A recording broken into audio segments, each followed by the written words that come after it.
I'm Ryan from Fit for a King, and you're watching SoundlinkTV. Every day we're growing colder. Our divide is growing further and further. The hands of time are moving fast. What's up, everybody? Training with SoundlinkTV, SoundlinkMagazine.com at Ground Zero with Ryan Kirby from Fit for a King. How you doing, man? I'm doing well. How are you? Pretty good, pretty good. It's been a while since we talked to you. I think it was like the last time was on Warped Tour or whatever. Yeah. So you guys weren't on it this year, but real quick, it's still kind of fresh with the ending and stuff. You know, what did that tour mean to you guys, being able to do that, and how do you feel about it ending and everything? It was a huge part of our band growing to the size that we are today. And it was just like a great jumping off point for young bands in general. So I think Warped Tour ending, the most impact will be felt in the younger bands. Okay. Yeah. Okay, so you think like you guys are gonna be okay. It's gonna be missed, Yeah. but like the younger bands aren't gonna have that platform to like launch their careers, Yeah. basically. We're fine because now we can finally headline and have a crowd out and stuff. But for the young bands that can't quite headline yet, it was such a great place to pick up new fans, and it was so big for our band and gaining tons of fans. Yeah. Now, speaking of that, this is your first sole headliner from what I know. Like last year, you guys did a co-one with In Heart's Wake. So you guys, this is like your fourth album getting ready to drop and everything or something. And you guys haven't really been a band. You've had bands who are smaller than you do headlining tours, but you guys have been really slow with doing a headline tour, and you guys are finally doing it. So for everybody wanting to know what took so long, you know, what's the process been like? What was behind the scenes? What were the reasons for you guys holding off to doing like these proper headliners? We just really wanted to make sure that when we did it, it would be successful. And we don't want promoters to lose money or anything. So even this tour isn't like, we're headlining, but no marketing money's been put in by our label. It's playing smaller cities. But our goal is this album to do our first official like big headliner with like 3 support bands and marketing money and big cities and all that. So this was like our first trial run, pretty much. Like, let's do it. Let's do some small cities, see how it goes. And it's been great. I think there's been 6 sellouts so far. No promoters lost money, which when promoters are happy, that means you can keep rebooking and do future business. That's another reason we wanted to wait. And our booking agent was a big reason. For context, our booking agent booked Attila for a long time, and they also waited about 5 years to headline. He's just so big on like, don't rush it, keep supporting, keep picking up fans, because you want to make sure when you do it, you're not losing a bunch of people money across the country, and then that's their first impression of your headliner is, oh, last time I had that band, I lost $1,000 or something like that. Yeah, so like people watching in bands, like going out on tour, headlining a tour is not exactly the best thing to do just because you're like, oh, let's go tour. You know, let's just go out there and see what happens. So, yeah, so this is your 4th album coming out. It comes out next month and everything. And so you guys have released 4 singles so far. The newest one came out today or yesterday. And today's Friday. Today. Yeah, technically. So something that I've been noticing and kind of want to talk to you about, because you guys are obviously doing it, is putting out so many singles before, because like you're up to 4 singles, which is there's 10 tracks, so it's like almost half the record's already out. So for someone like me, I prefer to listen to like the first 2 and then like not listen to the other ones just to, you know, be surprised, you know. So like is it more so because putting content out there for your fans to have it, the instant gratification, the streaming age, trying to get those, you know, early numbers in, or is it more so just because hey, here we just want to put these songs out? Well, first, like you said, I also enjoyed the 1 or 2 songs. But the way streaming is now, and it's the main way for labels' primary income now is streaming. Okay. And the way Spotify works is the best way to get your band out there is to get on their playlist. And the best way to get on their playlist is when you put out a song and it gets a ton of traffic. The algorithms are like, hey, this song is doing really well these last 24 hours. Let's throw it on our playlist with 800,000 subscribers. And when you do 4 or 5 songs, you can have 4 or 5 songs floating on all these massive playlists. And it's like our monthly listeners at the end of Death Grip was 170,000, and that was the most we'd ever had as a band. And right now it's at 440,000. So thank you. And because our original goal is let's get to 500,000 by the time the album comes out. Now our new goal is 600,000. And a huge part of it is the rollout planning. It's kind of like, I'm not a fan of it, but you got to play the game sometimes. And I think when bands are resistant to change, especially on something as big as how music's released, it can really stunt your growth as a band.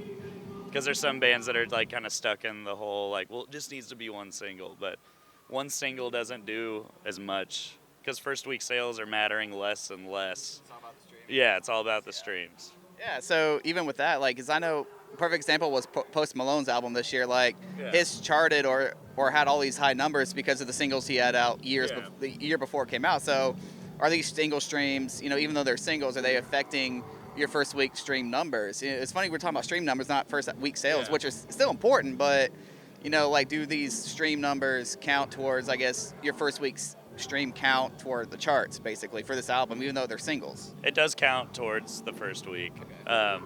It's complicated because the industry's in an awkward spot when it's transitioning. Yeah. It's kind of cool to be a part of it because I think we're kind of seeing a shift that only happens like it takes decades for shifts, and no shift like this has ever happened.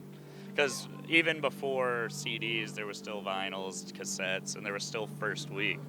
But we're seeing it finally where it's like, what is a first week now? And I honestly think in the long term, it's going to be better. And I think because pay has already started getting better with streaming services, in the long term, bands are going to make a lot more money. Because think of somebody that solely streams and you love an album, you're going to probably listen to it for 10 years. You're constantly giving money over those 10 years instead of one $10 purchase. Right now, we still appreciate the $10 purchases because we do get the money from the pre-orders. And like the money from our pre-orders right now is going towards our in-ear rig and equipment and lighting and improving our live show. So that money gets reinvested into the band. So And then you have like the really cool like gold splatter vinyl up there. That's like 500 copies I'm trying to get. So like, you have like those physical copies where it's so much more limited more and stuff. of a collector's item now. Yeah. So I still have CDs, but I'm transitioned to vinyl. It's kind of like as we go to the digital age, you kind of revert back physically to the vinyl, which was what was in the 70s, 60s, and all that stuff. So, but yeah, going into this album and stuff, all these songs you guys are getting heavier and heavier. I think, Death Grip was your best album so far. And so, how do you guys continue to do it? Because it seems like you can only do so much with heavy music before you change styles like a lot of other heavy bands are doing, but you guys continue to push it somehow, some way, improve vocally, musically. So how do you guys, push the envelope even more in a genre that seems kind of like it does have a ceiling? I believe you have to stay true to who you are because your old fans, you owe it to them almost. The way I see it, some people have invested thousands of dollars into our band, whether it's through buying music, merchandise, coming to shows. And for us to like change would almost be like a slap in the face to all those people. So the way we try to go about it is 80% of the record needs to be inspired from our old music, and then the 20% needs to be progressed in some way. So like Tower of Pain, it's heavy, where every old fan who loves our heavy music's gonna like it, but it's way faster, it's way more metal influenced. And the riffs are a little more shreddy. And so it's like little baby steps into a more metal band, which our ultimate goal is to be a metal band, not just a metalcore band. But we love breakdowns. Like Price of Agony is a metal song. It's like As Lay Dying, Kill Switch influence. We want to be a more accessible metalcore band, but we're going to keep the heavy tracks. Which is one thing that's great with you guys, because even on the last record, some of the choruses in that were some of my favorites that, they get stuck in your head, but then you'd come in with the screams and the heavy breakdowns. And so for you vocally and stuff, because it seemed, I feel like you guys, even though it's the typical 2-year cycle, you guys pump out records fast for some reason. Because I guarantee you, well, maybe 3-6 months from now, you're going to post on Twitter, like these new vocal tracks are sounding beef, and so and then people are, oh wow, he's already working on stuff. So how are you continue to progress and practice that for yourself to evolve as a vocalist from every record? I'm glad it feels fast because it'll actually be every 2 years we put out a record. But we see you on Twitter. It's a compliment. Yeah, we see you on Twitter. Oh, these. Oh, we're always working. The newest venture has just been trying to get better and better at singing and yelling. Those have been the two things I thought was weakest in my vocals. So I'm always trying to examine what the weakest spot in my vocal range is. This the record after this one, whenever we start working, I want to work on my lower singing and having better control and soft singing. So I'm always just, I want to be like a Swiss Army knife vocalist where I can do everything. Yeah. And I don't think I'll ever be perfect. So there's something that's going to, some people get complacent and just settle and say, you know what, our band's successful, we're good. Yeah. But I don't want there to be a ceiling. So Okay. I want to be able to do anything the music calls for. Now, do you practice with like someone like maybe a vocal coach, maybe like someone like Melissa Cross, or do you just do it on your own, or how do you practice or warm up? Because I mean, I'm sure you get this question a lot. People watching probably want to know, like, how do you practice? How do you warm up? How does Ryan Kirby get to where he's at? What is your like vocal practice regimen or whatever? I never warm up.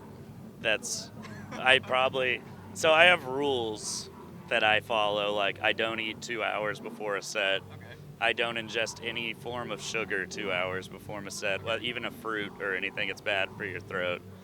I don't even drink tea. I don't drink cold water. This is all like 2 hours before the set kind of stuff. At home, I really don't like scream a ton.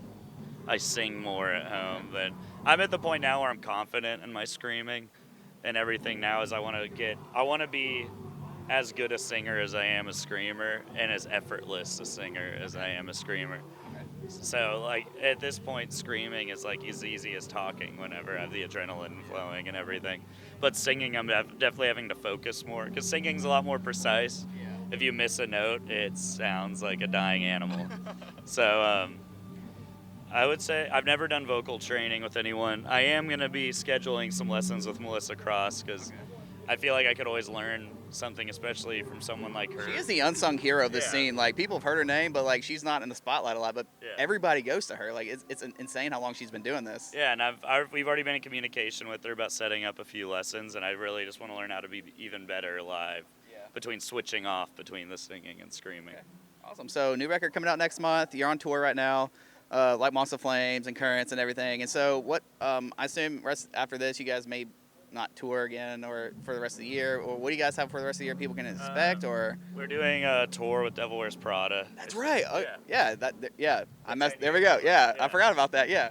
That'll be playing all like the major U.S. cities, so that'll be fun.